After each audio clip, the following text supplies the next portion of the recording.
6 ദിവസമായി ചത്തുപോയ തന്റെ കുഞ്ഞിനെ ഉപേക്ഷിക്കാൻ ഈ അമ്മ ഡോൾഫിന് മനസ്സ് വരുന്നില്ല. ഈ വീഡിയോ നിങ്ങൾ സോഷ്യൽ മീഡിയയിൽ കണ്ടിട്ടുണ്ടാകും. ഓസ്ട്രേലിയയിലെ ഇന്ത്യൻ മഹാസമുദ്ര മേഖലയിൽ റെക്കോർഡ് ചെയ്ത ഡ്രോൺ വീഡിയോ ആണിത്. ഈ ഡോൾഫിന്റെ പേര് ഫ്രോഗിൾ എന്നാണ്.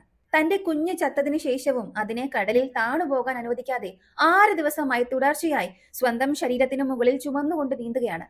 ഇത് ആദ്യത്തെ സംഭവമല്ല. ഈ ഫ്രോഗിൾ ഡോൾഫിന് ഇതിനു മുൻപും തന്റെ 4 കുഞ്ഞുങ്ങളെ നഷ്ടപ്പെട്ടിട്ടുണ്ട്. ഇത് 5ാമത്തേതാണ്.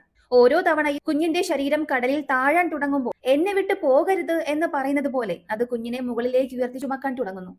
ഫ്രോഗിളിന്റെ സങ്കടം മനസ്സിലാക്കി മറ്റു ഡോൾഫിനുകളും അവളെ തനിയെ വിടാതെ കൂടെ തന്നെ നീന്തുന്നുണ്ട്. 2018 താലിക്കോ എന്ന പേരുള്ള ഒരു കില്ലർ തിമിംഗലം ചത്തുപോയ തന്റെ കുഞ്ഞിനെ 17 ദിവസത്തോളം 1600 കിലോമീറ്റർ വരെ സമുദ്രത്തിലൂടെ ചുമന്നുകൊണ്ടു പോയിരുന്നു. ഇപ്പോൾ ഫ്രോഗിൾ 6 ദിവസമായി കുഞ്ഞിനെ ചുമക്കുന്നതിനാൽ അവൾക്ക് കൃത്യമായി ഭക്ഷണം കഴിക്കാൻ സാധിക്കുന്നില്ല. ഊർജം കുറഞ്ഞിട്ടുണ്ട്. കൂടാതെ സ്വയം പ്രതിരോധിക്കാനുള്ള ശേഷിയും കുറഞ്ഞതായി പറയപ്പെടുന്നു. അതിനാൽ ജീവനോടെ നിലനിൽക്കാൻ ഒരു ദിവസം കുഞ്ഞിനെ ഉപേക്ഷിക്കേണ്ട സാഹചര്യം വരുമെന്നാണ് ഗവേഷകർ പറയുന്നത്. ഇതിനെ അമ്മയുടെ സ്നേഹം എന്നല്ലാതെ വേറെന്താണ് പറയുക? മനുഷ്യനായാലും മൃഗമായാലും അമ്മയുടെ സ്നേഹം ഒന്ന് തന്നെയാണ്.